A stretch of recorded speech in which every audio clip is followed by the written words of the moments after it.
There is a moment that comes for every person. Your hand trembles as you reach for your coffee. You stand from a chair and feel a sharp reminder in your knee. You catch your reflection and see someone you almost don't recognize. These moments arrive quietly, without warning. And in that instant, you understand. Aging is no longer something that happens to other people. It is happening to you. Most people spend their lives running from this truth. They hide behind creams, procedures, motivational speeches about staying young forever. But Buddhism teaches us something radically different. The Buddha looked directly at aging, illness, and death, not to make life gloomy, but to awaken clarity. He understood that denying impermanence creates more suffering than impermanence itself. Pain is inevitable. Suffering is the extra layer we add by resisting what cannot be changed. Old age does not destroy you because your body becomes weak. Old age destroys you because you arrive unprepared. When you have built your entire identity on strength, youth, or productivity, you crumble. When you have never trained your mind to be alone, the silence becomes unbearable. When you have postponed simplifying, the weight of accumulated possessions and resentments crushes you. This is why some people in their 70s radiate peace, while others at the same age are imprisoned by bitterness. The difference is not in what happens to them. The difference is in how they prepared. Today you will learn 7 things you must do now so that old age brings less suffering. These are not motivational tips. These are Buddhist practices that help you meet aging with dignity, clarity, and an open heart. What you hear today may save you decades of unnecessary pain. 1. Accept aging before it arrives. The first practice asks you to do something your entire culture tells you not to do. Accept that you are aging right now, not someday. Right now, in this moment, your body is moving toward its end. Every breath you take is one breath closer to your last. This is not pessimism. This is reality. And facing reality is the beginning of freedom. Most suffering around aging begins with one thought: this shouldn't be happening. Your hair turns gray and you resist. Your energy decreases and you mourn who you used to be. Your memory slips and you panic.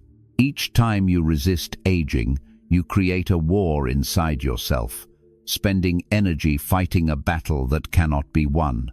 The body will age. No amount of denial changes this, but denial does change how much you suffer. The Buddha taught his students to reflect regularly on the 5 remembrances.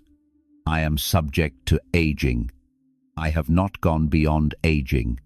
I am subject to illness. I have not gone beyond illness. I am subject to death. I have not gone beyond death. All that is dear to me will change. I cannot escape being separated from what I love. These contemplations were not meant to depress his students. They were meant to liberate them from the exhausting illusion of permanence. When you reflect on aging before your body forces you to, something shifts. You stop treating each new limitation as personal failure. You stop comparing yourself to who you were 10 years ago. You begin to conserve energy for what truly matters instead of wasting it on denial. A person who accepts that knees will weaken does not destroy themselves trying to run marathons at 70. They find new ways to move, new ways to experience their body. Someone who accepts that memory will fade does not torture themselves with shame each time they forget a name. They write things down. They ask for help. They become gentler with themselves. This acceptance does not mean giving up. It means adapting wisely. It means meeting reality as it is rather than demanding reality be something it is not. Right now, wherever you are in life, you can begin this practice. Sit quietly for a few moments each week and reflect on impermanence. Notice how your body has already changed. Notice without judgment, without fear. Simply acknowledge, yes, I am aging. This is true for every person who has ever lived. The more familiar you become with this truth now, the less shocking it will be when aging accelerates. You will have built an inner stability that does not depend on your body staying the same. 2. Discipline the body while it still responds. The second practice is simple but requires daily commitment. Care for your body now while it still responds to care. The body is not an ornament. It is not something to punish or ignore or indulge without thought. In Buddhism, the body is described as a vehicle, a tool meant to carry you through this life so you can practice, grow, and serve. When the vehicle breaks down early because you neglected it, your capacity to live with awareness diminishes. The Buddha taught the middle way, and nowhere is this teaching more relevant than in how you treat your body. One extreme is indulgence. Eating whatever you want, moving only when necessary, seeking constant comfort. The other extreme is self-punishment. Harsh diets, excessive exercise, treating the body as an enemy. Both paths lead to suffering. The middle way asks you to care for your body with respect, neither spoiling it nor destroying it. This practice begins with small, daily habits that accumulate over time. Walk regularly, not for competition, but because movement keeps the body alive. Stretch gently each morning to maintain range of motion that allows you to move through your day with ease. Eat simply, not because pleasure is wrong, but because a body burdened with excess food and stimulation ages faster. Sleep at regular times because the body needs rest to repair itself. These habits sound almost too simple to matter, but ask anyone in their 70s or 80s who still moves freely, who still sleeps well, who still has energy. They will tell you they have been doing these small things for decades. They began early, when the effort was minimal, and the benefits accumulated quietly. By the time old age arrived, their body was still capable. Not perfect, not young, but functional, reliable. Contrast this with those who ignored their body for decades. They ate whatever tasted good in the moment. They stopped moving because sitting felt easier. Now, in their 60s or 70s, their body is already broken. They cannot walk without pain. Simple tasks exhaust them. Their old age becomes a prison of physical limitation that could have been prevented. There is a Zen teaching about a student who asked his master, "When should I begin preparing for old age?" The master replied, "If you are 30, you should have started yesterday. If you are 40, start today. If you are 50, start this very moment." The body forgives much neglect, but its patience is not infinite. Every year you delay caring for your physical health, the harder it becomes to regain what was lost. This practice does not require perfection. It requires consistency. You do not need to become an athlete or follow complicated diets. You simply need to move a little, eat a little more wisely, sleep a little more regularly. These small adjustments, practiced over years, build the physical foundation that makes old age bearable. They give you the dignity of being able to care for yourself without becoming a burden before it is truly necessary. 3. Train the mind to be alone. The third practice addresses the deepest fear of old age. Learn to be alone with yourself. Not physically alone, though that may come, but mentally alone. Learn to sit in silence without needing someone else to fill the space. Because in old age, whether you like it or not, you will spend more time alone. And if you have never trained your mind to stand on its own, that aloneness will feel like drowning. Most people today cannot be alone for even 10 minutes. The moment they are by themselves, they reach for their phone. They turn on the television. They call someone, scroll, listen to music, anything to avoid the raw experience of their own mind. They have become so dependent on external noise to regulate their emotions that silence feels unbearable. In old age, this dependence becomes a crisis. Children grow busy.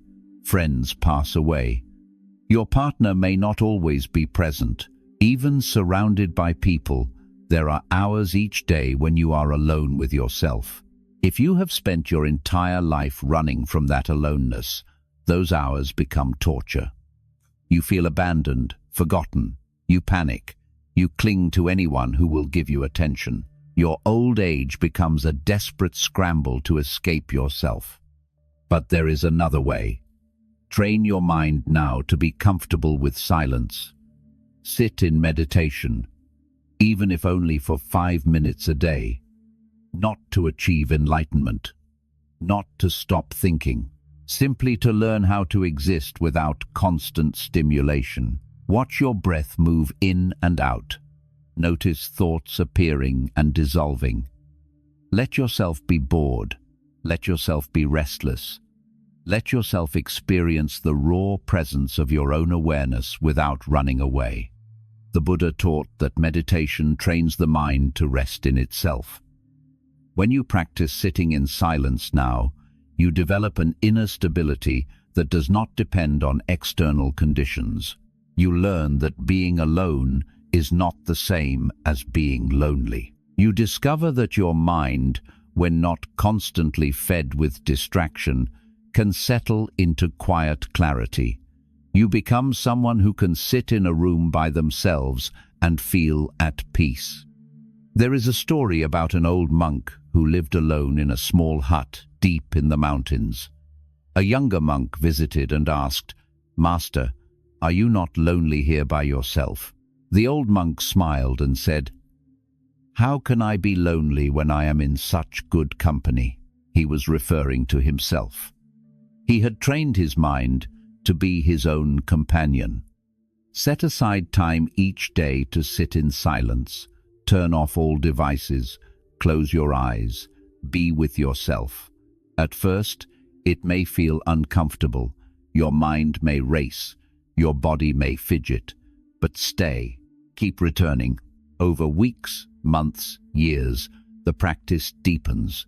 You begin to feel at home inside your own awareness. And when old age comes, when the world becomes quieter, you will not panic. You will not feel abandoned. Because you will have learned the most important lesson. You are enough company for yourself. 4. Simplify life before you are forced to. The fourth practice is both practical and profound. Simplify your life now before old age forces you to. Let go of excess possessions. Release unnecessary obligations. Stop accumulating things you do not need. Stop filling your schedule with commitments that drain you. Because old age cannot carry excess. When your energy decreases and your body weakens, everything you have accumulated becomes a burden. Look around your home right now. How many things do you own that you have not touched in years? Clothes you no longer wear. Books you will never read again. Decorations that no longer bring joy. Each item represents not just physical space, but mental energy. Every object requires attention, maintenance, decision-making. When you are young and strong, this feels manageable. But in old age, when simply getting dressed takes effort, all these possessions become overwhelming. They surround you like clutter in a prison cell. The Buddha taught his monks to live with almost nothing. A few robes, a bowl for food, a place to sit. This was not punishment, it was liberation. When you own very little, your mind is free. You are not weighed down by the burden of managing and worrying about possessions. You become light. The same principle applies to lay life. You do not need to give away everything, but you do need to let go of excess. This practice extends beyond physical possessions. You also need to simplify emotionally. Release old anger.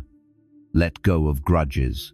Forgive people who hurt you, not because they deserve it, but because carrying resentment into old age poisons your remaining years. Stop playing roles that exhaust you. You do not need to prove anything anymore. You do not need to maintain an image. You can simply be yourself, flawed and human, without apology. Buddhism distinguishes between pain and suffering. Pain is what happens. Suffering is what we add through resistance and clinging. Old age will bring pain. Your body will hurt. Your abilities will decline. This is unavoidable. But suffering is optional. Suffering comes from clinging to what you can no longer have, from refusing to let go. When you simplify your life now, you reduce the attachments that create suffering later. Imagine two people entering old age. One has spent decades accumulating possessions, obligations, resentments. Their home is full. Their heart is heavy. When old age arrives and they can no longer manage everything, they feel crushed. The other person has been simplifying for years. They released possessions gradually. They forgave old wounds. When old age arrives, their life is already light. They are not overwhelmed. They move into their final years with ease, with dignity. Begin this practice today. Look at one area of your life and ask, can I simplify this? Maybe it is your closet. Maybe it is your schedule. Start small. Let go of one thing, then another. Over time, simplification becomes a way of life. And when old age comes, you will be ready. 5. Cultivate inner worth, not social value. The fifth practice addresses one of the most painful aspects of aging. Build your sense of worth on qualities that do not age, rather than on roles and recognition that will eventually disappear. Most people derive their identity from what they do, what they achieve, what others think of them. But all of these things fade in old age. And when they fade, if your entire sense of worth was built on them, you collapse. Think about how people introduce themselves. They say, I am a doctor. I am a mother. I am a business owner. They define themselves by their role, and while they are in that role, they feel valuable, seen, important. But what happens when the role ends? When you retire and are no longer a doctor, who are you? When your children grow up, what is your purpose? If your identity is entirely tied to external roles, old age strips you of everything you thought you were. This is why so many elderly people feel deeply depressed. It is not just physical decline. It is the loss of identity. They spent their entire lives being valued for what they did, and now that they can no longer do those things, they feel worthless. This suffering is preventable, but only if you begin now to build your identity on something deeper. The Buddha taught that true worth comes from virtue, from how you treat yourself and others. It comes from qualities like compassion, honesty, patience, generosity. These qualities do not fade with age. They do not depend on your job, your appearance, or your productivity. A person who is kind at 30 will still be kind at 80. These qualities remain. They deepen. Cultivate these qualities now. Practice honesty even when uncomfortable. Practice generosity even when you do not feel abundant. Practice patience even when frustrated. Practice compassion even toward people who irritate you. These are skills you build through daily practice, and the more you build them, the more your sense of worth shifts from external validation to internal integrity. You stop needing applause. You stop needing recognition. You know you are living with dignity because you are living according to your values. There is a story about an old woman in a Buddhist monastery. She was not a nun. She had no official role. She simply lived at the monastery and helped with small tasks, sweeping floors, washing dishes. Visitors often ignored her. But the monks revered her. They saw her kindness, her humility, her steady presence. When a visitor asked a senior monk, "Who is the wisest person in this monastery?" the monk pointed to the old woman sweeping the floor. She is. She has no title, no recognition, no power. But her heart is clear. Her actions are pure. When you build your identity on virtue rather than roles, old age does not steal your worth. You may no longer be productive in the eyes of society, but you know who you are. You know how you have lived, and that knowledge brings a peace that no external validation can provide. 6. Prepare for dependence without fear. The sixth practice is one of the most difficult for people raised in cultures that worship independence. Accept that you will need help and prepare for it with humility and grace. The illusion of total independence is one of the cruelest lies modern society tells. People are taught from childhood to be self-sufficient, to never rely on anyone, to view needing help as weakness. This belief works when you are young and strong, but it becomes a source of profound suffering in old age when dependence is inevitable. The truth is that human beings have never been independent. You were dependent as an infant. You depended on caregivers, teachers, friends, society. Even in your strongest years, you depended on farmers for food, engineers for infrastructure, doctors for healthcare. Independence is a myth. The Buddha taught interdependence, the understanding that all beings rely on each other. Accepting this truth does not make you weak, it makes you wise. But society conditions you to fear dependence. You are told that needing help means you are a burden. So when old age arrives and you can no longer do everything yourself, you feel humiliated. You refuse help even when you desperately need it. You push away family members who try to assist you. This stubborn pride does not protect your dignity. It destroys it. It isolates you. It makes your suffering worse. Prepare for dependence now by practicing humility. Let people help you when they offer, even if you do not strictly need it. Say thank you. Receive graciously. This is not weakness, it is practice. You are training yourself to accept care without shame, so that when you truly need help in old age, you will not resist it. Another way to prepare is by giving generously now, without expecting anything in return. Help others. Offer your time, your resources, your presence. But do it freely. The Buddha taught that generosity creates a kind of karmic balance. When you give freely throughout your life, you plant seeds. Those seeds create a culture of care around you. People remember your kindness. They feel moved to reciprocate, not because they owe you, but because they want to honor the generosity you showed them. There is also a practical component. Have honest conversations with your family or close friends about what you want as you age. Do not avoid these discussions because they feel uncomfortable. Talk about your preferences for care. These conversations, done early and with honesty, reduce suffering later. They prevent confusion and crisis when decisions need to be made quickly. You cannot change the culture around you, but you can change how you approach your own aging. You can release the belief that needing help is shameful. You can embrace the truth that interdependence is human. You can prepare with humility and grace so that when dependence comes, it does not feel like defeat. It simply feels like the next chapter. 7. Contemplate death daily. The seventh practice is the one most people resist with everything they have.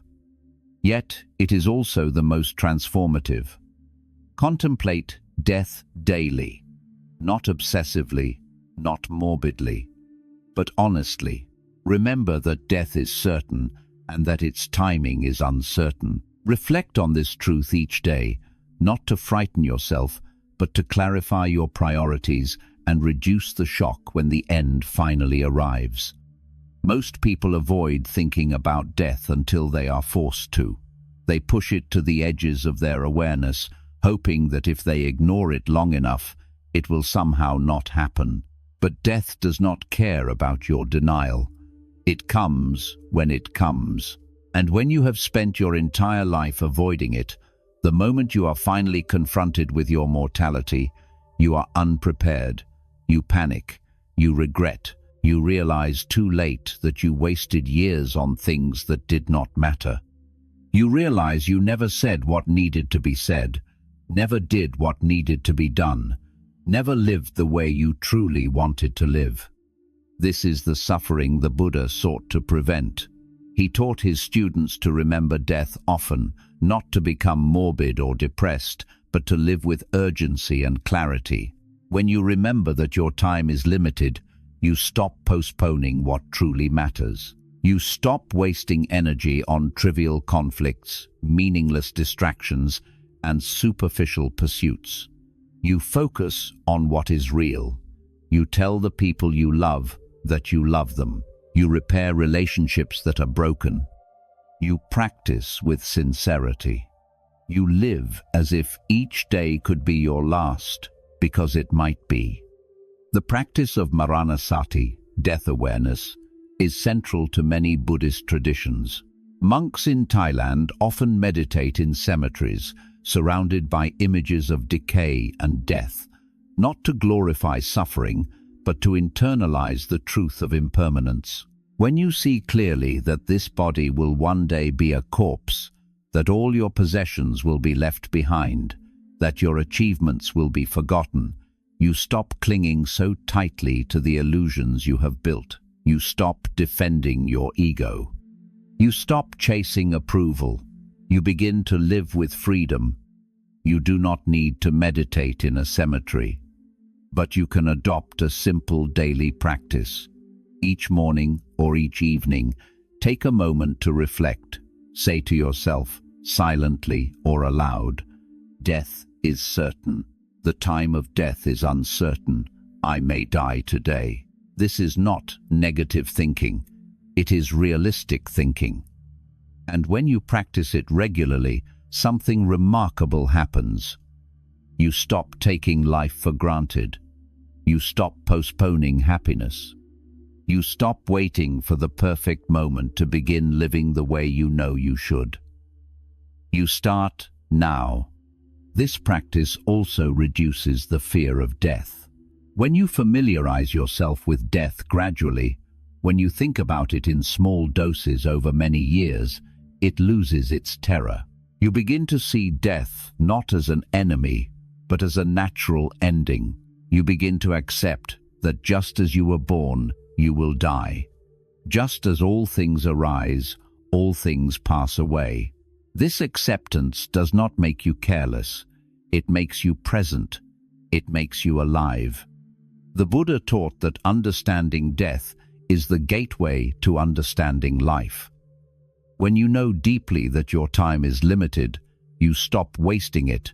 When you know deeply that everything you cling to will one day be taken from you, you learn to hold things lightly. When you know deeply that this moment is all you truly have, you learn to be here, fully, without distraction. This is not a morbid practice. It is the most life-affirming practice you will ever undertake, because only when you accept death can you truly live. There is a teaching in Tibetan Buddhism that says, the purpose of contemplating death is not to die well, it is to live well. When you live with awareness of death, you do not become paralyzed by fear. You become liberated by clarity. You see what matters and what does not. You let go of what is trivial and hold close what is precious. You forgive more easily. You love more openly. You speak more honestly. You live more fully. And when death finally comes, whether in old age or sooner, you meet it without regret, because you lived. You truly lived. Old age does not change who you are. It reveals how you have lived. Those who live unconsciously, chasing comfort, avoiding discomfort, postponing what matters, suffer deeply when aging arrives. Their body fails and they panic because they built their identity on strength. Their roles disappear and they feel invisible because they never cultivated inner worth. Their mind fills with loneliness because they never learned to be at peace with themselves. Their life feels heavy because they accumulated excess and never learned to let go. Their death terrifies them because they avoided thinking about it until it was too late. But those who prepare, who live with awareness, who practice these 7 teachings while they still have time, find that old age is not a catastrophe. It is a continuation. It is the final season of a life lived with integrity. Their body weakens, but they do not collapse because they accepted impermanence long ago. Their roles fade, but they remain whole because their worth was never tied to what they did. Their solitude is not lonely because they trained their mind to be its own companion. Their life is light because they released what was unnecessary. Their dependence is met with grace because they learned humility. Their death approaches without terror because they have been contemplating it for years. This is the difference between those who suffer in old age and those who find peace. The difference is not luck. It is not genetics. It is not circumstance. It is preparation. It is living now the way you want to age later. It is understanding that old age is not something separate from the rest of your life. It is the culmination, the harvest, the final chapter of a story you are writing every single day. You cannot stop aging. You cannot avoid death, but you can choose how you meet them. You can choose to prepare now, to practice now, to simplify now, to accept now, to live now, with the awareness that time is passing and that every moment you have is precious. When you live this way, old age does not break you. It completes you. It becomes the season where everything you have learned, everything you have practiced, everything you have let go of, comes together into a quiet, dignified peace. The Buddha did not teach these practices to frighten you. He taught them to free you. He taught them because he understood that suffering is optional, that clarity is available, that even in the midst of aging and dying, there is a way to remain present, kind, and whole. These 7 practices are not a guarantee against pain. They are a path toward less suffering. And that path begins now, not someday, not when you are older, now. If this teaching found you today, perhaps it found you at exactly the right time. Perhaps some part of you already knew that you needed to hear this. Perhaps you are ready to begin. You do not need to do everything perfectly. You simply need to begin. Choose one practice. Maybe it is sitting in silence for 5 minutes. Maybe it is letting go of one possession you no longer need. Maybe it is reflecting on impermanence. Start there. Let that one practice take root, and over time, let it grow. Let it shape how you live. Let it prepare you for the old age that is already on its way. Thank you for listening. May your days be lived with awareness. May your aging be met with grace. May your heart remain open, your mind remain clear, and your spirit remain free, no matter how many years remain.